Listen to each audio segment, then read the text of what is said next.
খুলনায় করোনা হাসপাতালের রোগীর চাপে দেখা দিয়েছে চিকিৎসা সংকট। জনবল না বাড়ালে বিপর্যয়ের শঙ্কা চিকিৎসকদের।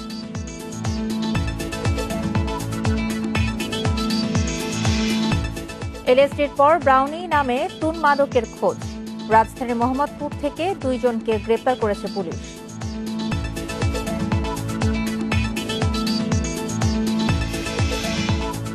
সিলেটে 42,000 ভবনে ভূমিকম্প সহনশীলতা পরীক্ষার সিদ্ধান্ত।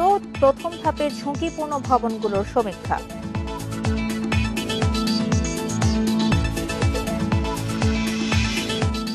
ভারতে করোনায় একদিনের রেকর্ড 6,138 জনের মৃত্যু, শনাক্ত 93,000, সবচেয়ে বেশি প্রাণহানি বিহারে।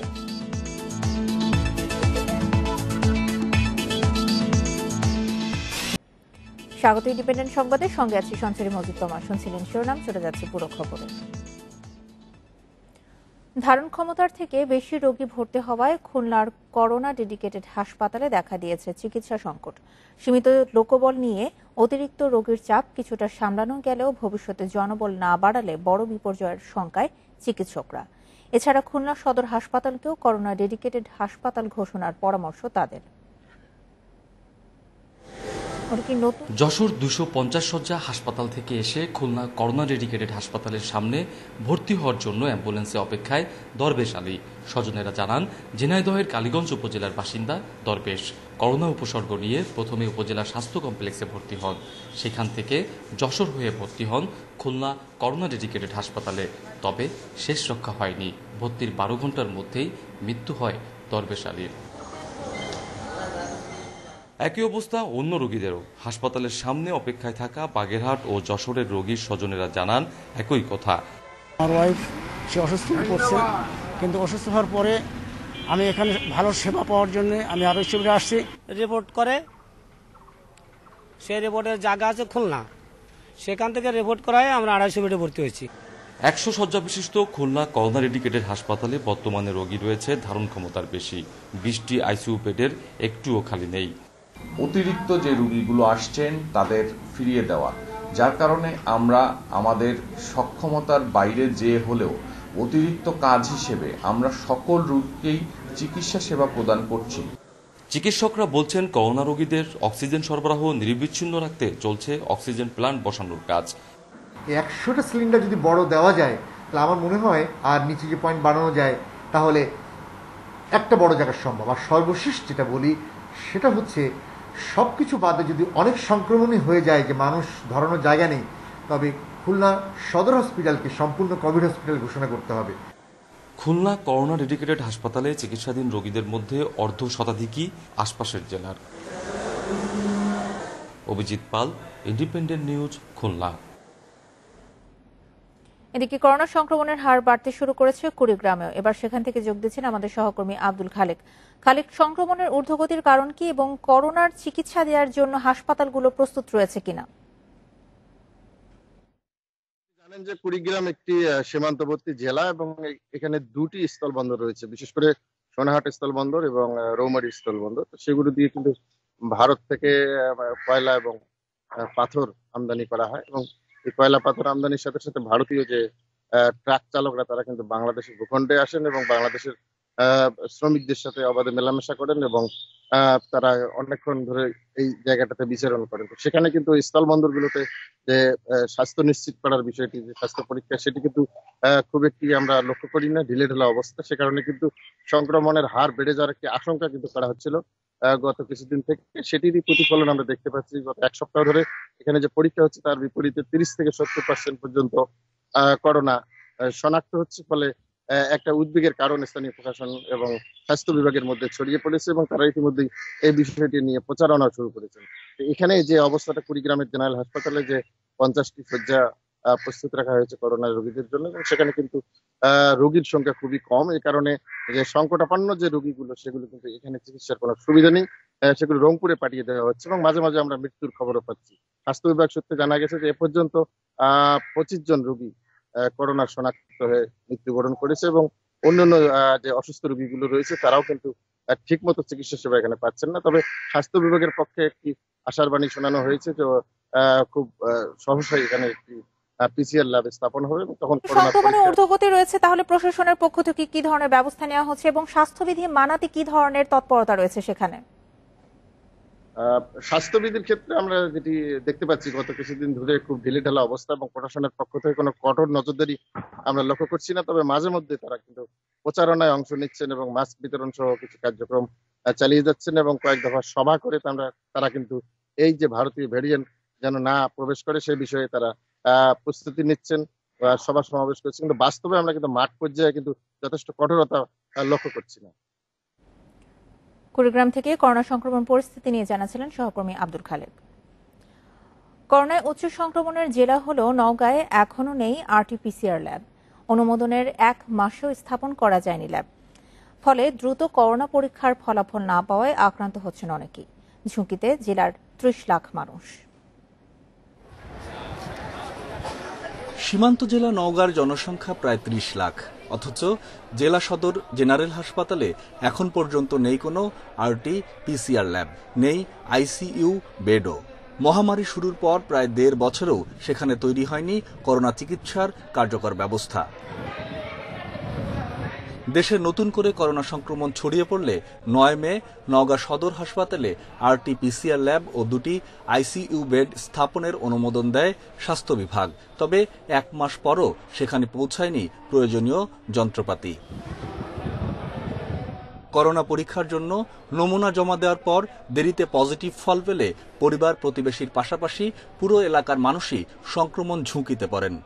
আক্রান্ত রয়েছে কিন্তু জানা যায় না, এই ব্যক্তিরা কিন্তু অলরেডি মানুষের সঙ্গে মেলামেশা করছে এবং যার কারণে সংক্রমণটাও বৃদ্ধি পাচ্ছে, এতে কোনো সন্দেহ নাই। করোনা সংক্রমণ ঠেকাতে নওগাঁয় দ্রুত পিসিআর ল্যাব স্থাপনের তাগিদ সচেতন নাগরিকদের। রিপোর্ট আসতে কিন্তু অনেক সময় লাগছে, যদি একটা পিসিআর ল্যাব এখানে থাকতো তাহলে তড়িৎ এই রেজাল্টগুলো আমরা পেতাম এবং এটার প্রেক্ষিতে প্রয়োজনীয় স্বাস্থ্যগত ব্যবস্থা নেওয়া যেত। শিগগিরই নওগাঁয় পিসিআর ল্যাব ও আইসিইউ চালুর আশ্বাস দিয়েছে স্বাস্থ্য বিভাগ। আমরা এটা সচেষ্ট আছি যে তাড়াতাড়ি এটাকে যদি ইনস্টলমেন্ট করে ফেলা যায়, লোকবলকে প্রশিক্ষিত করে ফেললে আমরা এটা মানুষের সেবায় দিতে পারবো। আমরা একই সাথে 3টা হাই ফ্লো নেজাল ক্যানুলাও পেয়েছি। এক্সাক্ট ডেট আমরা জানি না, তবে আমার মনে হয় যে 1 মাসের মধ্যে চলে আসবে। অপারেট করে আমাদের যদি ট্রেন আপ করে তাহলে আমরা এই জনবলের মধ্যেই আমরা এটা চালাতে পারবো। নওগাঁয় বুধবার পর্যন্ত 16,585 নমুনা পরীক্ষায় করোনা শনাক্ত হয়েছে 2,437 জন, মারা গেছে 45 জন। Independent news desk. 41 দিন পর 24 ঘন্টায় করোনা শনাক্ত 2,500-এর বেশি। পরীক্ষা বিবেচনায় হার 12.33। আর নতুন করে মৃত্যু হয়েছে আরও 36 জনের। স্বাস্থ্য অধিদপ্তর জানিয়েছে দেশে 1 সপ্তাহে করোনা সংক্রমণ বেড়েছে 3% বেশি। 510 ল্যাবে গত 24 ঘন্টায় 20,548 নমুনা পরীক্ষায় করোনা শনাক্ত হয়েছে 2,537 জনের। এ নিয়ে দেশে মোট করোনা আক্রান্তের সংখ্যা দাঁড়ালো 8,17,819 জনে। দেশে করোনায় আরও 36 জনের মৃত্যু হয়েছে, এর মধ্যে পুরুষ 17 ও নারী 19 জন। সবচেয়ে বেশি প্রাণহানি খুলনায় 10 ও রাজশাহীতে 9 জন। সারা দেশে মোট প্রাণহানি হল 12,949 জনের। গত 1 সপ্তাহে সারা দেশে সংক্রমণ বেড়েছে 3%-এরও বেশি। এ নিয়ে শঙ্কিত স্বাস্থ্য অধিদপ্তর। বিগত 7 দিনের মাঝে করোনা যে পরিস্থিতি ছিল, আমরা যদি 2রা জুনের দিকে একটু তাকাই, সেটি কিন্তু 10-এর নিচে ছিল, 9.8%। তার পরদিনও কাছাকাছি ছিল, কিন্তু জুনের 4 তারিখ থেকে কিন্তু সেটি 10%, তার পরদিন 11% এবং গতকাল আমরা 12%-এরও বেশি কিন্তু দেখেছি। কাজে আমাদের এই জায়গাটিতে এসে সবাইকেই আরেকটু বেশি সচেতনতার এবং যার জায়গায় থেকে দায়িত্ববোধের পরিচয় দিতে হবে, যাতে আমরা নিজেদের নিরাপদ রাখতে পারি এবং আমাদের পুরো দেশকে আমরা নিরাপদ রাখতে পারি। সুস্থ হয়েছেন আরও 2,267 জন। এ নিয়ে মোট সুস্থ 7,57,569 জন। Zahidul Bashar, Independent News, Dhaka. Ice এলএসডির পর এবার ব্রাউনি নামে নতুন এক মাদকের খোঁজ পেয়েছেন গোয়েন্দারা। মোহাম্মদপুর থেকে গ্রেপ্তারও হন 2 জন। গাঁজা থেকে তৈরি হচ্ছিল এই মাদক। অনলাইনে রেসিপি জেনে ঘরে বসে এটি তৈরি করছে বেসরকারি বিশ্ববিদ্যালয়ের কিছু শিক্ষার্থী। বিক্রি হয় ফেসবুক গ্রুপ ও রেডিট অ্যাপের মাধ্যমে। 26 মে ধানমন্ডি ও লালমাটিয়ায় অভিযান চালিয়ে এলএসডি সহ গ্রেপ্তার করা হয় বেসরকারি বিশ্ববিদ্যালয়ের 3 শিক্ষার্থীকে। তাদের জিজ্ঞাসাবাদে আরেক মাদক ব্রাউনির কথা জানতে পারে গোয়েন্দারা। এটি তৈরি হয় গাঁজার তেল থেকে। মোহাম্মদপুরে অভিযান চালিয়ে এই মাদক বিক্রির সময় গ্রেপ্তার হয় 2 জন। পাওয়া যায় 3.5 কেজি ওজনের 40 পিস ব্রাউনি। গোয়েন্দারা বলছেন উচ্চবিত্তের তরুণেরা এর ক্রেতা বিক্রেতা। অনলাইন রেসিপি দেখে ঘরে বসেই তৈরি করে এ মাদক। বিক্রি হয় রেডিট অ্যাপ ও ফেসবুক গ্রুপ তৈরি করে। তাদের গ্রুপ আছে এবং গ্রুপগুলো হচ্ছে সব কভার্ড গ্রুপ। তাদের ভিতরে তাদের কমিউনিকেশন হওয়ার পর বিভিন্ন পার্টি বা বিভিন্ন যারা এটা আসক্ত তারা তাদের ওইভাবে তারা তো কেউ আছে এটাকে যারা তৈরি করে আর কেউ আছে এটা কিনে। যারা কিনে তাদের ভিতরে অভ্যন্তরীণ যোগাযোগের মাধ্যমে যে যোগাযোগটা সম্পূর্ণ ইন্টারনেট ভিত্তিক। চকলেট কেকের মতো বলে দেখে বোঝার উপায় নেই। প্রতি পিস ব্রাউনি বিক্রি হয় 3 থেকে 5,000 টাকায়। অভিভাবকদের ফাঁকি দিয়ে নানা উপলক্ষে খাওয়া হয় এটি। মাদকাসক্ত হওয়ায় হাত খরচ না পাওয়াতেই এ ব্যবসার পরিকল্পনা করেন গ্রেপ্তার হওয়া 2 জন। যে গাঁজার ভিতরে যে একটা নেশার যে একটা মাদকতা আছে এটা 1 সপ্তাহ পর্যন্ত এটা স্থায়ী হয়। তো এই ভয়ঙ্কর তথ্যটা আমরা জানার পরে আমরা এটা নিয়ে কাজ শুরু করি। খিলগা, গুলশান, ধানমন্ডি বিভিন্ন জায়গায় আমরা অভিযান করি এবং মোহাম্মদপুরে অভিযান করে আমরা সফল হই। এ মাদক বাসায় তৈরি হচ্ছে সে বিষয়ে অভিভাবকদের সতর্ক থাকারও পরামর্শ দিচ্ছে গোয়েন্দা police. Masudur Rahman, independent News, Dhaka. সম্প্রতি সিলেটের 7 বার ভূকম্পনের পর নগরীর 42,000 ভবনে ভূমিকম্প সহনশীলতা পরীক্ষার সিদ্ধান্ত নিয়েছে সিটি কর্পোরেশন। পৌর সমীক্ষার কাজ করবে শাহজালাল বিজ্ঞান ও প্রযুক্তি বিশ্ববিদ্যালয়। প্রথম পর্যায়ে তালিকাভুক্ত ঝুঁকিপূর্ণ ভবনগুলোতে চালানো হবে সমীক্ষা। 26.5 বর্গ কিলোমিটারের সিলেট নগরীতে ভবন প্রায় 42,000, কিন্তু ভূমিকম্পে উচ্চ ঝুঁকিতে থাকা এই নগরীর ভবনগুলোর সহনশীলতা নিয়ে নগর কর্তৃপক্ষের কাছে কোনো তথ্য নেই। তাই ভবনগুলোকে সমীক্ষার আওতায় আনছে সিটি কর্পোরেশন। বুধবার সিসিকের সাথে শাহজালাল বিজ্ঞান ও প্রযুক্তি বিশ্ববিদ্যালয়ের এক বৈঠক শেষে সমীক্ষার দায়িত্ব দেয়া হয় বিশ্ববিদ্যালয়ের সিভিল ইঞ্জিনিয়ারিং এবং পেট্রোলিয়াম ও মাইনিং ইঞ্জিনিয়ারিং বিভাগকে। ডিজাস্টারের সময় কি ধরনের পদক্ষেপ নেওয়া যায়, আগে থেকে কি প্রস্তুতি নেওয়া যায়, ওই ব্যাপারটার জন্য কিন্তু দরকার সমীক্ষা। সমীক্ষাটা আমরা সিটি কর্পোরেশনের সাথে বসে একটা আগে এমইউ সাইন করবো, তারপর ইমিডিয়েটলি আমরা কাজও শুরু করব। 6 মাত্রার ভূমিকম্পে ঝুঁকির অনুপাত নিয়ে চালানো হবে সমীক্ষা। দায়িত্বপ্রাপ্ত বিশ্ববিদ্যালয় দলটি কাজ শুরু করবে আগামী সপ্তাহেই। শুরুতে সিসিকের তালিকাভুক্ত ঝুঁকিপূর্ণ ভবনগুলোতে পরীক্ষা চলবে বলে জানান সিটি মেয়র। সিসমিক ম্যাপ অনুসারে 6 মাত্রার ভূমিকম্পের জন্য আমরা অ্যাসেসমেন্ট করব। 6 মাত্রাটা এখন খুব এসেনশিয়াল করা। বিভিন্ন এক্সপার্টদের অপিনিয়ন অনুযায়ী আমরা তাৎক্ষণিকভাবে কিছু সিটির হার্ট অফ দ্য সিটির কয়েকটা মার্কেট আমরা বন্ধ করেছি। তো এটাকে আমরা ফার্স্ট প্রায়োরিটি হিসাবে আমি ওনাদের কাছে নিয়েছি। এটা যদি আমরা আশ্বস্ত হতে পারি তাহলে মার্কেটগুলো হার্ট অফ দ্য সিটির কয়েকটা মার্কেট আমরা বন্ধ করেছি। তো এটাকে আমরা ফার্স্ট প্রায়োরিটি হিসাবে আমি ওনাদের কাছে নিয়েছি। এটা যদি আমরা আশ্বস্ত হতে পারি তাহলে মার্কেটগুলো আমরা ওপেন করতে চাই। নতুন ভবন নির্মাণে ভূমিকম্প সহনশীলতার বিষয়টি নিশ্চিত করে নকশা অনুমোদনে সিসিককে পরামর্শ দিয়েছেন এ বিশেষজ্ঞ। আমরা পারমিশন নেওয়ার সময় যে আর্কিটেকচারাল প্ল্যানটাকে পারমিশন নেই, কিন্তু আমাদের উচিত আসলে স্ট্রাকচারাল ডিজাইনটারেও পারমিশন নেওয়া। অনেক ইঞ্জিনিয়ার যাদের হয়তোবা স্ট্রাকচারাল ডিজাইন করার যোগ্যতা নেই তারাও ডিজাইন করছেন। এই কারণে যেটা হচ্ছে যে অনেক ডিজাইনের ক্ষেত্রেও ভুল থেকে যাচ্ছে। সঠিক প্রস্তুতি ও সতর্ক থাকলে ভূমিকম্পে ক্ষয়ক্ষতি অনেকাংশে কমানো সম্ভব বলে মনে করেন বিশেষজ্ঞরা।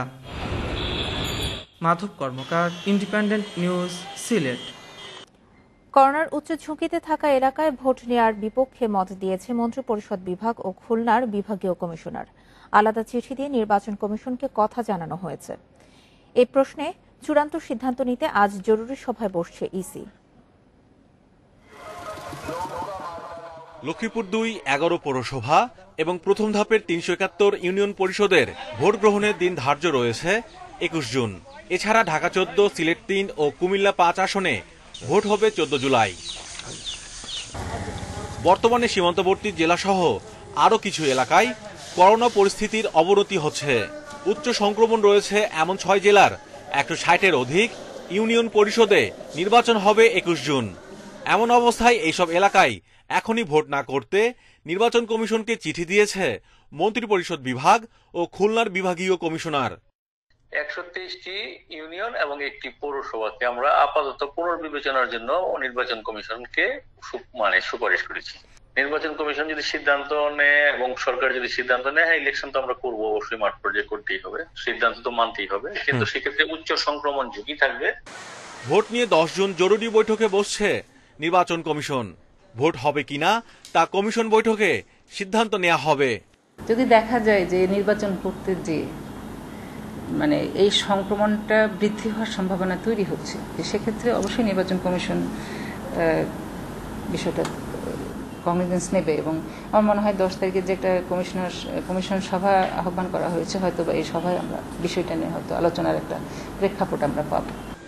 জনস্বাস্থ্যবিদরা বলছেন, সংক্রমণ ঊর্ধ্বমুখী থাকা অবস্থায় ভোট হলে করোনা বেড়ে যেতে পারে। সরকারের তো জীবন ও জীবিকার জন্য তো চিন্তা করে।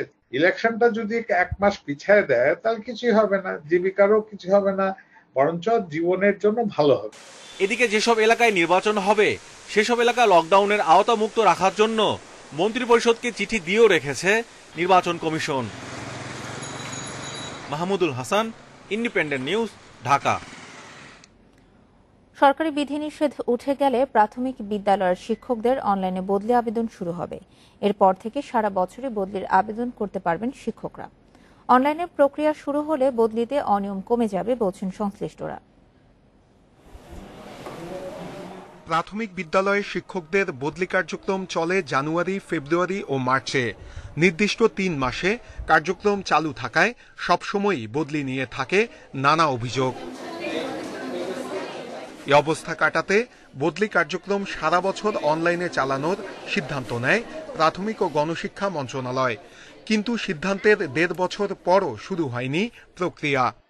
আমাদের অত্যন্ত সৎ কর্মকর্তারাও বদলির অনিয়ম দূর করার জন্য তারা সচেষ্ট থেকেও বিভিন্ন রকমের তদবির এবং চাপের ফলে তারা সৎ থাকতে পারছেন না এবং বদলিতে অনিয়ম হচ্ছে। তো বিষয়টি অত্যন্ত সতর্কতার সাথে এবং স্বচ্ছতার সাথে করতে হবে, এটাই আমাদের প্রত্যাশা। মন্ত্রণালয় বলছে, করোনার কারণে এটি শুরু করা সম্ভব হয়নি। এবার বিধিনিষেধ উঠে গেলেই শুরু হবে।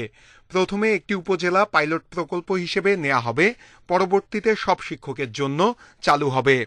যে কোনো একটা নতুন জিনিস পাইলটিং করলে কিছু ত্রুটি বিচ্যুতি ধরা পড়ে, সেই ত্রুটি বিচ্যুতি আমরা সারিয়ে নেব, সারিয়ে নিয়ে এটা থেকে আমরা আউটকামগুলো দেখে আমরা সেটা সারা দেশে পর্যায়ক্রমে চালু করে দেব। শিক্ষকরা আইডি পাসওয়ার্ড দিয়েই বদলির আবেদন করতে পারবেন। ডিজিটাল প্রক্রিয়া চালু হলে অনিয়মের সুযোগ থাকবে না বলে জানায় মন্ত্রণালয়। সম্ভাব্য যে সকল কারণে শিক্ষকরা বদলি হয়ে থাকেন, সেই কারণগুলো সফটওয়্যারের মধ্যে বিল্ট ইন থাকবে এবং সফটওয়্যার এটাকে রেগুলেট করবে এবং এখানে হিউম্যান ইন্টারভেনশনের পরিমাণ খুবই কম থাকবে। সারা দেশে 63,601টি প্রাথমিক বিদ্যালয়ে শিক্ষকের সংখ্যা 3,22,766 জন। নূরে আলম, ইন্ডিপেন্ডেন্ট নিউজ, ঢাকা। অনুসন্ধানের স্বার্থে হেফাজত নেতাদের বিদেশ যাত্রায় নিষেধাজ্ঞা দেওয়ার চিন্তা করছে দুদক। এরই মধ্যে 50 নেতার বিদেশ সফরের তথ্য জানতে ইমিগ্রেশনে চিঠি দেওয়া হয়েছে। বুধবার কমিশনে বৈঠক শেষে এসব কথা জানান দুদক সচিব। নারায়ণগঞ্জে রিসোর্ট কাণ্ডের পর বেরিয়ে আসতে থাকে হেফাজত নেতা মামুনুল হকের বাড়ি, গাড়ি আর বিপুল লেনদেনের তথ্য। সংগঠনের তহবিল ও অনুদান আত্মসাতের অভিযোগ ওঠে নেতাদের বিরুদ্ধে। প্রাথমিক তথ্যের ভিত্তিতে 50 হেফাজত নেতার সম্পদের খোঁজে নামে দুদকের দল। খোঁজ পেতে আর্থিক গোয়েন্দা সংস্থা, ভূমি অফিস, পুলিশ ও ইমিগ্রেশনে চিঠি দিয়েছে সংস্থাটি। আমরা যেমন তাদের ইমিগ্রেশনে চিঠি দিয়েছি তাদের পাসপোর্ট সংক্রান্ত বিষয়, তাদের তারপরে ভূমি অফিসে চিঠি দিয়েছি তাদের কোনো জমি জমা অ্যাসেট মাদ্রাসা সংক্রান্ত, তারপরে আপনার ব্যাংকে কোথায় অ্যাকাউন্ট আছে, এই জায়গাগুলো। দুদকের অনুসন্ধান শুরু হবার পর বিদেশে পালিয়ে গেছে পিকে হালদার সহ অনেক অভিযুক্ত। তাই হেফাজত নেতাদের বিদেশ যাত্রায় নিষেধাজ্ঞা দিতে পারে দুদক। তাদের কি বিদেশ যাত্রায় নিষেধাজ্ঞা দিবেন, দেওয়া কি উচিত? প্রয়োজন হলে তদন্তকারী অফিসার জানাবে আমাদের, আমরা ব্যবস্থা বিভিন্ন প্রতিষ্ঠানের কাছ থেকে তথ্য পাওয়ার পর হেফাজত নেতাদের জিজ্ঞাসাবাদ শুরু হতে পারে বলেও জানিয়েছে দুদক। রিশাদ হুদা, ইন্ডিপেন্ডেন্ট নিউজ, ঢাকা। বিদেশে অর্থ পাচারকারীদের তথ্য সংগ্রহের এখতিয়ার পররাষ্ট্র মন্ত্রণালয়ে নেই, তবে চিহ্নিত অপরাধী হলে ইন্টারপোলের সহযোগিতা চাওয়া যেতে পারে বলে জানিয়েছেন পররাষ্ট্র সচিব। তবে এর সঙ্গে দ্বিমত করে বিশেষজ্ঞরা বলছেন, জাতিসংঘের দুর্নীতি বিরোধী কনভেনশনে সই করা দেশ হিসেবে এর আওতাভুক্ত দেশগুলো থেকে তথ্য নেওয়া যেতে পারে। একাদশ সংসদের বাজেট অধিবেশন শুরু থেকেই সরগরম বিদেশে অবৈধভাবে টাকা পাচার প্রসঙ্গে। এ নিয়ে ক্ষোভও জানিয়েছেন সরকারি ও বিরোধী দলের সদস্যরা। পরে তাদের কাছে পাচারকারীদের তালিকা চান অর্থমন্ত্রী। যদি আপনারা জানেন এরা বিদেশে টাকা পাচার করে, নামগুলো আমাদের দেন। এর আগে আদালতের নির্দেশেই কানাডার টরন্টোর বেগমপাড়ায় বাড়ি আছে এমন সরকারি কর্মকর্তা, রাজনীতিবিদদের তালিকা চেয়েছিল দুদক। দূতাবাসের মাধ্যমে তথ্য সংগ্রহের চিঠিও দেওয়া হয় পররাষ্ট্র মন্ত্রণালয়কে। এ প্রশ্নে সচিব বলেছেন, কেউ অন্য দেশের নাগরিক হলে তার সম্পদের হিসেব চাওয়ার এখতিয়ার নেই তাদের। পয়সা বিদেশে পাচার করে থাকে এবং সেটা যদি কোনো ধরনের ক্রিমিনাল ইনভলভমেন্ট থাকে, তাহলে আমরা অলওয়েজ ইন্টারপোলের মাধ্যমে আমরা সেটা টেক আপ করতে পারি সেই দেশের সাথে। তখন হয়তো তাদের একটা কিছুটা অব্লিগেশন জন্মাবে। কিন্তু আমরা র্যান্ডমলি যদি কারো সম্পর্কে তথ্য চাই, তাহলে সেটা দিতে তারা বাধ্য নয়। সেই ক্ষেত্রে আমাদের দূতাবাসগুলো চাইলেও তারা কিন্তু সঙ্গে সঙ্গে সেটা করতে পারবে না। তবে এ নিয়ে ভিন্ন মত বিশেষজ্ঞদের। তারা বলছেন, বাংলাদেশ জাতিসংঘের দুর্নীতি বিরোধী কনভেনশনের সদস্য রাষ্ট্র, আর যেসব দেশে অর্থ পাচার হয় সে দেশগুলো তাই। সে কারণেই পারস্পরিক সহযোগিতায় তথ্য নেওয়ার সুযোগ রয়েছে। এই কনভেনশনের আওতায় পর্যাপ্ত আইনি কাঠামো, আন্তর্জাতিক আইনি কাঠামো রয়েছে। তারা যৌথভাবে কানাডিয়ান সরকারের সংশ্লিষ্ট প্রতিষ্ঠানের কাছে তথ্য সংগ্রহ করবে। যথাযথ প্রক্রিয়ার মাধ্যমে যদি অগ্রসর হয় সরকার, তখনই তথ্যগুলো কানাডিয়ান গভর্নমেন্টের সংশ্লিষ্ট প্রতিষ্ঠান আমাদেরকে দেবে। জাতিসংঘের এই কনভেনশনের আওতায় 2007-08 সালের অর্থ পাচারে জড়িতদের বিচার ও অর্থ ফেরানোর নজির আছে জানিয়ে এক্ষেত্রে রাজনৈতিক সদ ইচ্ছা জরুরি বলেও মনে করে TIB. Nafizuddoula, Independent News, Dhaka. শেষ পর্যন্ত 4 বছর পুলিশি তদন্তে প্রমাণিত হল কদমতলীতে খুন হওয়া ব্যক্তি ইমরান নন। ইমরান এখনও জীবিত। ডিএনএ টেস্টে প্রমাণ হয়েছে আসলে মরদেহটি ছিল মুজিবরের। টানা 4 বছর পর এই জটিল রহস্যের সমীকরণ মিললেও এখনও খুনের বিচার পাননি স্বজনরা। ঘটনার শুরু 2017 সালে। রাজধানীর কদমতলীর এই ঘরে পাওয়া যায় একটি বিকৃত মরদেহ। লাশটি কার তা শনাক্তে হিমশিম খেতে হয় পুলিশকে। ঘটনার পরই পালিয়ে যায় ঘরটির বাসিন্দা ও পুলিশের সোর্স হিসেবে পরিচিত জামাল। তবে 7 দিন পর ফিরে কদমতলী থানার তখনকার এসআই প্রদীপ কুমার কুণ্ডুকে জানান সেই মরদেহটি স্থানীয় তরুণ ইমরানের। ওই মামলায় আসামি করা হয় 11 জনকে। এরপরে 5 জন গ্রেপ্তার হলে আদালতে দায় স্বীকার করে জবানবন্দি দেয় 3 জন। আর এতে করে পুলিশি খাতে পরিষ্কার হয়ে যায় গলিত মরদেহটি ছিল যুবক ইমরানেরই। সিএনজি টান্দা হয়ে গেল, ওই যে পেয়ারা বাগানটা জেনে মানুষ নিয়ে খরচ দেয়, ওইখানে নিয়ে আমার গাড়িতে রাত্রিটা ফালাই দিল, ফালাই দিয়ে আমার 8টার এমনি বাঁধলো। আমার রিমেন্টেন্সে হেনে 35,000 টাকা দিস, নাইলে এরা বোম্বাই মরিচ আর বাড়া কাঁচামরিচ কাইটটা মাস্ক লাগাইয়া, হাতের ভিতরে হ্যান্ড মাস্ক লাগাইয়া হেরা ওইটা ডইল লাগাইতেছে, চোখে দিয়ে দেবো। টিকার টিপ দিছে, বুঝেন না, টিকার চাপ দিয়ে মনে করেন ঠেকায় ধরে রাখছে। জটিল এই মামলার দ্রুত সুরাহায় পুরস্কৃত হন এসআই প্রদীপ। তবে বিপত্তি বাধে মরদেহের ডিএনএ প্রতিবেদন আসার পর। তাতে বলা হয় নিহত ব্যক্তি ইমরান নন। জামালের তথ্যের প্রেক্ষিতে যখন আমরা জানতে পারলাম যেটা ইমরানের লাশ, তখন আমরা ইমরানের পরিবারকে আমরা খোঁজ করা শুরু করলাম। তখন তারা সেখান থেকে আমরা যে তথ্য পেলাম, তথ্যে জানা গেল যে ইমরান বেঁচে আছে। মৃত ইমরান অন্য এক হত্যা মামলায় জীবিত শনাক্তের পর শুরু হয় এক রহস্যের। তাহলে কে খুন হয়েছে? পুলিশের সামনে আসে সে প্রশ্ন। এবার রহস্য উন্মোচনে নজরে আসে মরদেহের পাশে পাওয়া একটি ভোটার আইডি কার্ড। শুরু হয় নতুন করে তদন্ত। এতদিন মৃত হিসেবে জানা ইমরানকেও হেফাজতে নেয় পুলিশ। জিজ্ঞাসাবাদে ইমরান জানায় আসলে 2017 সালে পাওয়া ওই মরদেহটি ছিল মুজিবরের। এরপর মুজিবরের ছেলের ডিএনএ পরীক্ষা করা হয়। গত এপ্রিলে আসা ওই রিপোর্টেই পুলিশ নিশ্চিত হয়ে যায় মরদেহটি আসলে ইমরানের ছিল না, ছিল মুজিবরের। নিহত মুজিবরকে এ হত্যা মামলার 5 নম্বর আসামি দেখানো হয়েছিল।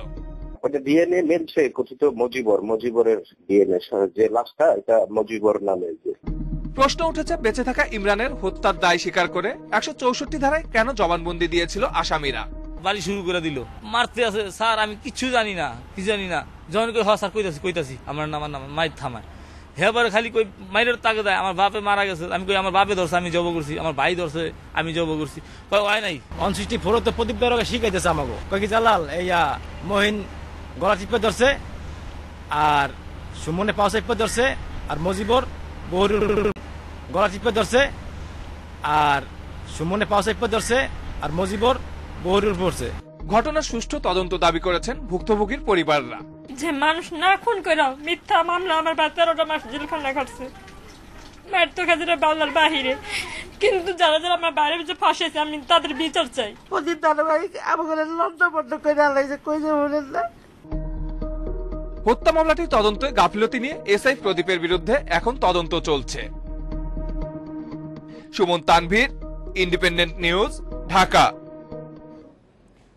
আজ 50টি মডেল মসজিদ উদ্বোধন করছেন প্রধানমন্ত্রী শেখ হাসিনা। দেশের সব জেলা উপজেলায় এমন মোট 560টি মসজিদ এবং ইসলামিক সাংস্কৃতিক কেন্দ্র নির্মাণ করছে সরকার। জঙ্গিবাদ, ধর্মীয় কুসংস্কার, অপব্যাখ্যা বন্ধ করতে এসব মসজিদ বড় ভূমিকা রাখবে বলে মনে করছেন সংশ্লিষ্টরা। সাভার বাসস্ট্যান্ডের পাশের নান্দনিকে ভবন দেখলে মুগ্ধ হবেন যে কেউ। প্রধানমন্ত্রী শেখ হাসিনার পরিকল্পনায় এ ভবন একাধারে মসজিদ ও ইসলামিক সাংস্কৃতিক কেন্দ্র। এখানে নারী পুরুষের আলাদা নামাজ অজু সহ বিশেষ সুবিধা থাকছে প্রতিবন্ধিত্বের শিকার ব্যক্তির জন্য।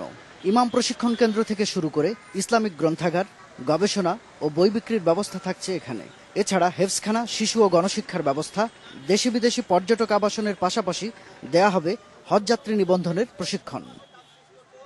ইমাম মুয়াজ্জিনদের আবাসন সহ সংস্কৃতি কেন্দ্রের কর্মকর্তা কর্মচারীদের জন্য অফিসের ব্যবস্থাও রাখা হয়েছে এসব মডেল মসজিদে। ধর্মকে ব্যবহার করে যাতে অপপ্রচার না চালাতে পারে, ধর্মের ভুল ব্যাখ্যা না দিতে পারে, মানুষকে বিভ্রান্ত করতে না পারে, সেই কারণেই এই মসজিদগুলি প্রতিষ্ঠা করা হয়েছে এবং এই মসজিদে সেই ব্যবস্থাও রয়েছে। এই মসজিদে সেমিনার হবে, সিম্পোজিয়াম হবে, ওয়ার্কশপ হবে, গবেষণা হবে। আশা করা হচ্ছে এসব মসজিদ ও ইসলামিক সাংস্কৃতিক কেন্দ্র জঙ্গিবাদ, ধর্মীয় গোঁড়ামি ও ধর্মের অপব্যাখ্যা বন্ধ করে আলোকিত মানুষ গড়তে গুরুত্বপূর্ণ ভূমিকা রাখবে। সমাজ থেকে ইনশাআল্লাহ এই মডেল মসজিদগুলোর মাধ্যমে এবং এই ইসলামী সাংস্কৃতিক কেন্দ্রের মাধ্যমে আমরা মানুষের ভিতর থেকে সেই অপসংস্কৃতিগুলো, অন্ধকারগুলো দূর করে দিয়ে মানুষের কাছে কোরআন এবং হাদিসের যে মূল তথ্যগুলো রয়েছে আমরা মানুষের কাছে প্রকাশ করতে পারবো, মানুষের কাছে তুলে ধরতে পারবো। সরকারি অর্থায়নে ৮৭২২ কোটি টাকায় নির্মিত হচ্ছে এমন ৫৬০টি মসজিদ। প্রকল্পের কাজ শেষ হবে ২০২৩ সালের জুন মাস নাগাদ। শাহাদাত স্বপন, ইন্ডিপেন্ডেন্ট নিউজ, সাভার, ঢাকা। এবার বাসযোগ্য শহরের তালিকায় ঢাকার অবস্থান তলানিতে। ইকোনমিস্ট ইন্টেলিজেন্স ইউনিটের জরিপে ১৪০টি দেশের তালিকায় অবস্থান ১৩৭-এ। আর শীর্ষে আছে নিউজিল্যান্ডের অকল্যান্ড, জাপানের ওসাকা দ্বিতীয় এবং তৃতীয় অবস্থানে অস্ট্রেলিয়ার এডিলেড। দেশের নানা প্রান্ত থেকে বছরে ঢাকায় আসেন ৬,১২,০০০ মানুষ। দিনে আসে ১,৭০০ জন। তাদের সবার আবাসন কর্মসংস্থান এখানেই। এতে হয়েছে অপরিকল্পিত নগরায়ন। বাড়ছে যানজট, শব্দ দূষণ, জলাবদ্ধতা, বর্জ্য অব্যবস্থাপনা সহ নানা সমস্যা। বুধবার বাসযোগ্য শহরের একটি তালিকা প্রকাশ করেছে লন্ডন ভিত্তিক ম্যাগাজিন দ্য ইকোনমিস্টের ইন্টেলিজেন্স ইউনিট। সেখানে ৩৩.৫ পয়েন্ট নিয়ে ১৪০ শহরের মধ্যে ঢাকা আছে ১৩৭ নম্বরে। এর মানে বাস অযোগ্য শহরের মধ্যে ঢাকা চতুর্থ। পরিবেশবিদরা বলছেন, অধিদপ্তর সহ সংশ্লিষ্ট সংস্থাগুলোর উদাসীনতার জন্যই রাজধানী ঢাকার এ অবস্থা। সচেতনতার অভাব রয়েছে নাগরিকদেরও। ডেভেলপমেন্ট গুলা হচ্ছে, এই ডেভেলপমেন্টের একটা এনভায়রনমেন্টাল গভর্নেন্স থাকার দরকার ছিল। ডেভেলপমেন্ট গভর্নেন্সের সাথে সাথে ডেভেলপমেন্ট রিলেটেড এনভায়রনমেন্টাল গভর্নেন্সটার অনুপস্থিতির কারণেই কিন্তু দূষণগুলো হচ্ছে। ঢাকার সামগ্রিক নাগরিক সুযোগ সুবিধা সৃষ্টির জন্য দায়িত্বপ্রাপ্ত তারাও কিন্তু এটির দায়িত্ব এড়াতে পারেন না। নতুন এই জরিপে ২০২১ সালে বসবাসযোগ্য শহরের তালিকায় শীর্ষে নিউজিল্যান্ডের অকল্যান্ড, দ্বিতীয় অবস্থানে জাপানের ওসাকা, তৃতীয় অবস্থানে অস্ট্রেলিয়ার অ্যাডিলেড। অকল্যান্ড শীর্ষে এসেছে কোভিড নিয়ন্ত্রণে লকডাউনে। এর পরপর কমেছে দূষণ। অন্যদিকে লকডাউন পরবর্তী সময়ে অবনতি হয়েছে ঢাকার। লকডাউনের সময় আমাদের দূষণের মাত্রা কমার পরিমাণ হলো ৩০ থেকে ৫০ ভাগ বায়ু, শব্দ বা পানি। কিন্তু অন্যান্য দেশে এগুলো 50 থেকে 70% মতো এই দূষণগুলো কমিয়ে আনছে। কোভিড-19 মহামারীর কারণে এবারের তালিকায় বেশ বড়সড় পরিবর্তন এসেছে। এর আগে বাসযোগ্য শহরের তালিকায় শীর্ষে থাকা শহরগুলো পিছিয়ে পড়েছে। বন ইবনে কামাল, ইন্ডিপেন্ডেন্ট নিউজ, ঢাকা। 59 বছরে প্রথম লোকসান গুনল দেশের শীর্ষ জুতা প্রস্তুতকারী কোম্পানি বাটা। কর্তৃপক্ষ বলছে, করোনার কারণে ব্যবসা বাণিজ্য বন্ধ থাকায় 132 কোটি টাকা লোকসান হয়েছে। যদিও কোম্পানির তথ্য বিশ্লেষণ করে দেখা গেছে 2018 সাল থেকে মুনাফা কমছে বাটার। জুতার মান নিয়েও ক্রেতাদের অভিযোগ দীর্ঘ হচ্ছে। 1962 সাল থেকে মানুষের পায়ের সবচেয়ে জনপ্রিয় পাদুকা বাটা। এখনো বহু মানুষের কাছে স্যান্ডেল, কেডস কিংবা শুর ব্র্যান্ড মানেই এই নাম। নতুন করে আলোচনায় সেই বাটা। ঢাকা স্টক এক্সচেঞ্জে দেয়া তথ্যে জানা যায়, গত বছর লোকসান গুনেছে এই প্রতিষ্ঠান। আমাদের আয় কমে যাওয়ার প্রধান কারণ অবশ্যই কোভিড। আপনি জানেন রিটেলারদের জন্য ঈদ অনেক বড় একটা ইভেন্ট, যা থেকে আমাদের বছরের অনেকটুকু রেভিনিউ আসে। কিন্তু টানা 2টা ঈদই কোভিড রেস্ট্রিকশনের কারণে আমাদের জন্য অনেক চ্যালেঞ্জিং ছিল। লোকসানের খবর ভালোভাবে নেননি ক্রেতারা। সামাজিক মাধ্যমে বাটার মান, ডিজাইন ও দাম নিয়ে বিস্তর প্রশ্ন তুলেছেন তারা। ক্রেতাদের অভিযোগ, ছোট কারখানা থেকে আউটসোর্সিং করে নিম্নমানের পণ্য দিচ্ছে কোম্পানিটি। যদিও ক্রেতাদের একটি অংশ বলছে, দামি পণ্যে ডিজাইন ও মানে সন্তুষ্ট তারা। যতগুলি ইউজ করেছি সবগুলি ভালো ছিল আমার কাছে। তবে এটা ঠিক যে অনেক জুতো টাইট হলে ফসকা পড়ে যায়, এটা আমার ক্ষেত্রে হয়েছে। অন্য ব্র্যান্ডের সাথে তুলনা করা যায় না। ডিজাইনটির দিক দিয়ে কম, বাট হচ্ছে কোয়ালিটি ঠিক আছে, কোয়ালিটি প্রাইস এটা ঠিক আছে। বাংলাদেশের ক্রেতার সামর্থ্য ও চাহিদা অনুযায়ী বাটা কতটা ভালো করছে তা নিয়েও প্রশ্ন উঠেছে।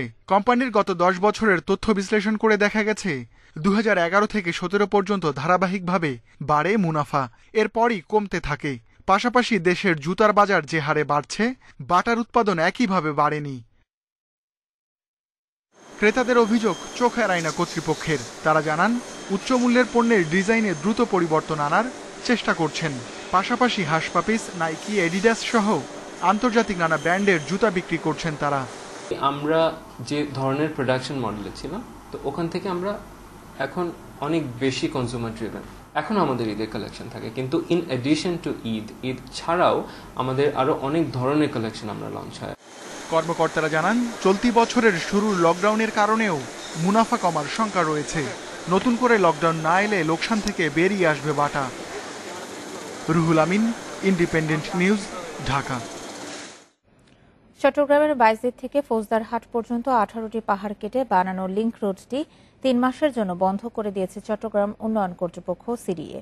প্রকল্প বাস্তবায়নের দীর্ঘসূত্রতা, ব্যয় বৃদ্ধি আর খাড়াভাবে পাহাড় কাটার জন্য নানা সময়ে আলোচনায় আসে সড়কটি। তবে গেল বছর তা চালু হলে ঢাকামুখী যানবাহনগুলো সুবিধা পায়। কিন্তু এবার বর্ষায় পাহাড় ধসে বড় দুর্ঘটনার আশঙ্কায় আর চালু রাখা গেল না সড়কটি। বাইজিদ থেকে ফৌজদারহাট পর্যন্ত লিংক রোড প্রকল্পটি একনেকে পাশ হয় 1999 সালে। সে সময় মাত্র 33 কোটি টাকা ব্যয় ধরা হলেও নানা জটিলতার পর 2016 সালে যখন কাজ শুরু হয় তখন বরাদ্দ বেড়ে দাঁড়ায় 172 কোটি 49 লাখ টাকা। পরে প্রকল্পের নকশা পরিবর্তন হওয়ায় শেষ পর্যন্ত খরচ হয় 320 কোটি টাকা। আর এই সড়ক নির্মাণে প্রায় 18টি পাহাড় কেটেছে সিডিএ। পরিবেশ অধিদপ্তরের নির্দেশনা না মেনে 90 ডিগ্রি কোণে খাড়াভাবে পাহাড় কাটার জন্য গুনতে হয় 10 কোটি টাকা জরিমানা। এবার বর্ষা মৌসুম শুরুর আগেই এসব খাড়া পাহাড়ের মাটি ধসে পড়ছে সড়কে, তাই বন্ধ করে দেয়া হয়েছে যান চলাচল। এতে ভোগান্তিতে পড়েছেন যাতায়াতকারীরা। আমি যাব মাদামবির হাটে, যদি ওদিকে যাওয়ার লাগে মানে অনেক দূর দিয়ে হাটে যেতে হবে। এখন তো বন্ধ করে দেওয়ার কারণে আমরা তো সমস্যায় পড়ে গেছি। প্রকল্প বাস্তবায়নে সিডিএর নির্বিচারে পাহাড় কাটা হতাশাজনক বলছেন নগর পরিকল্পনাবিদরা। যেখানে তারা প্ল্যানিং কন্ট্রোল করার কথা, উন্নয়নের মান নিয়ন্ত্রণের কথা, সেই জায়গায় নিজেদের কাজই তারা মানসম্মতভাবে করেনি, যার কারণে জনগণের ট্যাক্সের অর্থে নির্মিত এই রাস্তা এখন চলাচল চালু করার পরও এখন চলাচল বন্ধ রাখতে হচ্ছে। তার মানে জনগণের ব্যয়িত অর্থের সুফল জনগণ পাচ্ছে না। তবে সিডিএ বলছে ব্যয় কমাতে খাড়াভাবে পাহাড় কাটা হলেও সুরক্ষা বেষ্টনী দেয়া হবে। কাজ শেষ না হওয়ায় বন্ধ রাখা হয়েছে যান চলাচল। আমাদের অ্যালাইনমেন্টটা ফিক্সড, আমরা 120 ফিটে যেতে হবে, এর বাইরে তো আমরা যেতে পারবো না। সো ওই পাহাড় কম কেটে পাহাড়কে সঠিকভাবে রিটেনশন করে এই কাজগুলো আমরা কিন্তু এই ৩-৪ মাসে করব, ওই জন্য আমরা রাস্তাটা বন্ধ করেছি। পাহাড়ের উপর ৬ কিলোমিটার দীর্ঘ এই সড়কের সৌন্দর্য উপভোগে প্রতিদিনই নানা জায়গা থেকে দর্শনার্থী হাজির হওয়ায় পাহাড় ধসে প্রাণহানির আশঙ্কা কর্তৃপক্ষের। অনুপম শীল, ইন্ডিপেন্ডেন্ট নিউজ, চট্টগ্রাম। বছরের ৬ মাস দ্বীপের মতো ভেসে থাকে কিশোরগঞ্জের হাওরের গ্রামগুলো। এ সময় স্কুল, হাট, বাজার, শহর কিংবা আশপাশের গ্রামে যেতে এখানকার বাসিন্দাদের একমাত্র ভরসা ছোট ডিঙি নৌকা। বর্ষা মৌসুমকে সামনে রেখে তাই ডিঙি নৌকার যত্নে ব্যস্ত হাওরবাসী। গ্রীষ্মের দুপুরের কড়া রোদে বাড়ির পাশে নিজের কাজে ব্যস্ত নিকলী উপজেলার হাওর অধ্যুষিত কামালপুর গ্রামের কৃষক মতিউর রহমান। পাশে এই রোদে শুকাচ্ছে তার ডিঙি নৌকাটি। মাত্র কয়েকদিনের মধ্যে এই ডিঙি নৌকাই হবে তার যাতায়াতের একমাত্র ভরসা।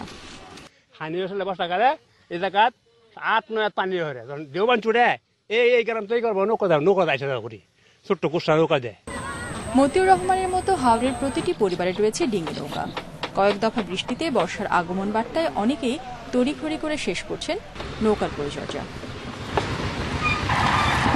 বর্ষায় হাওরের দিগন্ত বিস্তৃত জলের বুক চিরে ডিঙি নৌকা নিয়ে সাধারণ মানুষ ছুটে চলেন দ্বীপের মতো ভেসে থাকা গ্রাম থেকে গ্রামে।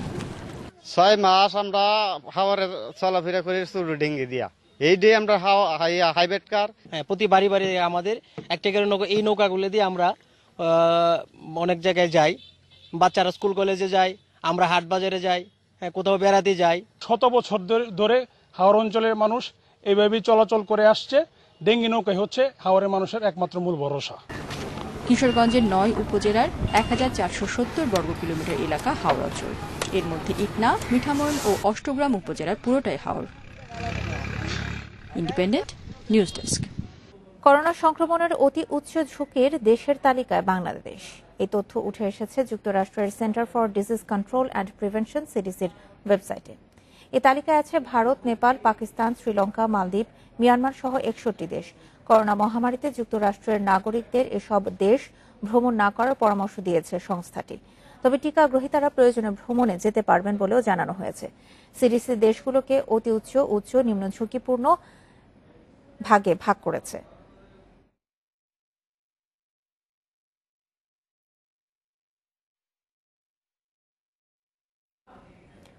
ভারতে করোনায় একদিনের রেকর্ড ৬,০০০-এর বেশি মৃত্যু হয়েছে। ওয়ার্ল্ডোমিটার বলছে এর মধ্যে শুধু বিহারেই মারা গেছেন ৩,৯৭১ জন।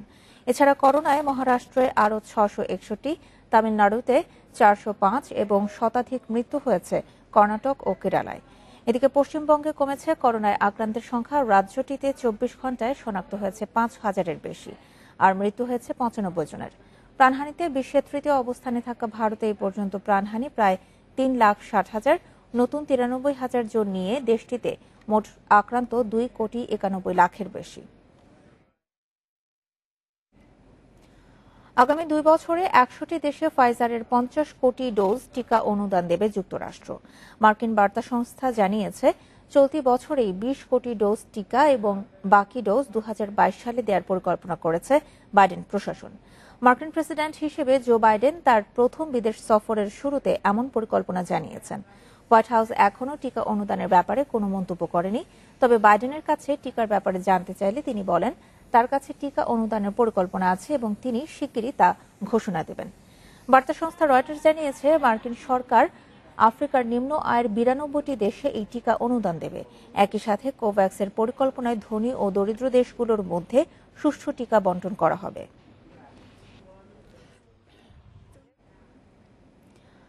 প্রাণীদের ভ্রমণের ইতিহাস বিরল, তবে সে প্রথা ভেঙে গোটা বিশ্বকে বিস্মিত করেছে বন্য হাতির পাল। এর মধ্যে ৫০০ কিলোমিটার পথ পাড়ি দিয়েছে এরা, তবে এর কারণ বলতে পারছে না কেউই।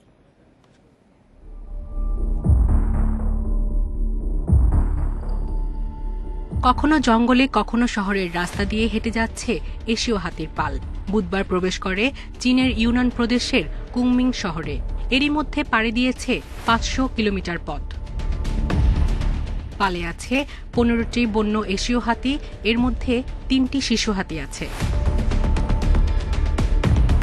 হাতিদের অগ্রগতি পর্যালোচনায় ১৪টি ড্রোন মোতায়েন করা হয়েছে। ড্রোনের ফুটেজে দেখা যায় হাতিগুলো পানিতে সাঁতার কাটছে আর শিশু হাতিগুলো খেলছে কাদায়। এছাড়া পর্যায়ক্রমে সার্বক্ষণিক তাদের গতিবিধি নজর রাখছে 500 মানুষ। কেন হাতির দল নিজেদের আবাস ছেড়ে বেরিয়ে এসেছে সেটি নিয়ে চলছে গবেষণা। তারা শান্ত ও হিংস্র দুই ধরনের হতে পারে।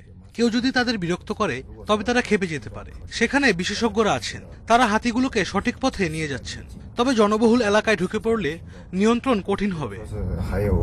এখানে শেষ নয়, গ্রামের মেঠোপথ দিয়ে হাতির পাল কোটি টাকার ফসল খেয়ে সাভার করেছে। চীনা প্রশাসনের এক হিসাবে এরই মধ্যে $11 লাখ মূল্যের ফসলের ক্ষতি করেছে হাতির পাল। একটি হাতি আমাদের দরজার সামনে এসে দাঁড়ায়, আমরা ভয় পেয়ে আর লাইট জ্বালাইনি। 2020 সালের মার্চে নিজেদের আবাস ছেড়ে যাত্রা শুরু করে হাতিগুলো। তবে কি কারণে মাইলের পর মাইল পাড়ি দিচ্ছে তা এখনো অজানা। সায়রা খান, ইন্ডিপেন্ডেন্ট নিউজ। ঢাকা প্রিমিয়ার লিগে জৈব সুরক্ষা বলয় ভাঙার কারণে শাস্তি পেতে হয়নি মোহামেডানকে।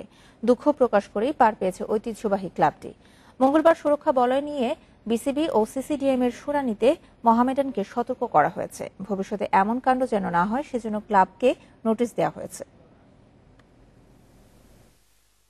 কোটি কোটি টাকা খরচ করে ঢাকা লীগ মাঠে ফিরিয়েছে বিসিবি। জৈব সুরক্ষা বলয় নিশ্চিতে ক্রিকেটারদের রাখা হয়েছে 5 তারকা হোটেলে। কিন্তু সবার চোখের সামনে মোহামেডানের অনুশীলনে জৈব সুরক্ষা বলয় প্রশ্নের মুখে পড়েছে। 4 জুনের ঘটনার পর তদন্ত নামে সিসিডিএম। মঙ্গলবার শুনানিতে অংশ নেন সাকিব সহ মোহামেডান ক্লাবের কর্তারা। শুনানিতে জৈব সুরক্ষা বলয় ভাঙার কথা স্বীকার করে দেশের ঐতিহ্যবাহী ক্লাবটি। আনফরচুনেটলি যে ব্রিচ হয়েছে তারাও সেটা দেয়ার অ্যাওয়্যার অফ ইট এবং তারা সেটাও শেয়ার করেছেন এন্ড তারা দুঃখ প্রকাশ করেছেন। আমরা বিসিবি থেকে এবং সিসিডিএম থেকে মেক শিওর করতে চাই টুর্নামেন্টে যাতে সেফলি এবং সামনে সুন্দরভাবে হয়। তদন্ত শুরুর আগে মোহামেডানের বিরুদ্ধে ব্যবস্থা নেওয়ার কথা জানিয়েছিলেন সিসিডিএম চেয়ারম্যান, কিন্তু অল্পতে বেঁচে যায় ক্লাবটি। শাস্তি পেতে হয়নি, দুঃখ প্রকাশ করেই পার পেয়েছে মোহামেডান। আমরা সকল ক্লাবের সাথে যোগাযোগ করেছি এবং continuously we are working to make sure viable মেইনটেনেন্সটা যাতে ঠিক থাকে, যাতে সামনে আবার এরকম কোনো ব্রিচ না হয়। সেই কারণে মোহামেডান ক্লাব কর্তৃপক্ষ এবং প্লেয়ারকে আমরা একটা লেটার নোটিস আমরা দিব। লিগের মাত্র 5 রাউন্ড শেষ হয়েছে। নিশ্চিদ্র জৈব সুরক্ষা বলয় নিশ্চিত করে ঢাকা লীগ শেষ করতে সিসিডিএম এর সামনে পাহাড় সম challenge. Saiful Majumdar, independent news. ইসরায়েলকে 4-0 গোলে উড়িয়ে দিয়ে ইউরো চ্যাম্পিয়নশিপের প্রস্তুতি সারল পর্তুগাল। জোড়া গোল করেছেন ব্রুনো ফার্নান্ডেজ, একটি করে গোল করেছেন ক্রিস্টিয়ানো রোনালদো ও জোয়া কানসেলো। ইউরো চ্যাম্পিয়নশিপ শুরুর আগে আত্মবিশ্বাস ফেরানোর লক্ষ্য পর্তুগালের। ইসরায়েলের বিপক্ষে প্রথমার্ধের শেষ দিকে 2 গোল করে ম্যাচের নিয়ন্ত্রণ নেয় স্বাগতিকরা।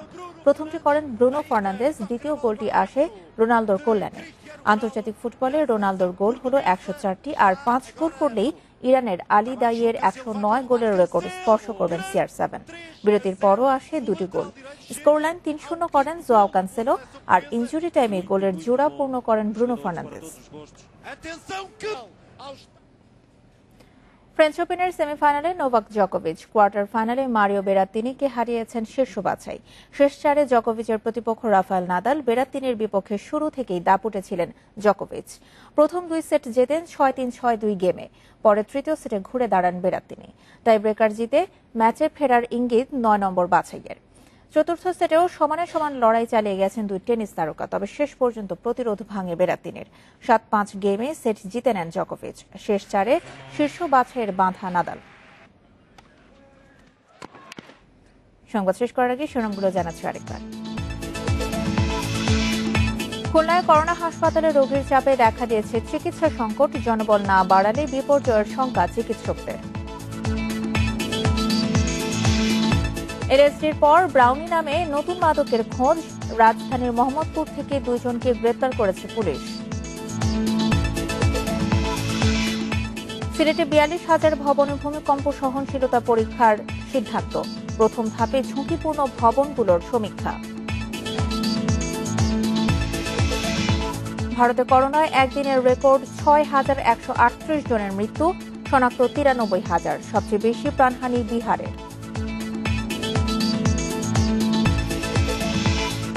আর এই ছিল এখনকার ইন্ডিপেন্ডেন্ট সংবাদে। ইন্ডিপেন্ডেন্ট টেলিভিশনের সব খবর আরো বিস্তারিত জানতে চোখ রাখুন ফেসবুক, ইউটিউব এবং টুইটারে। ধন্যবাদ সবাইকে।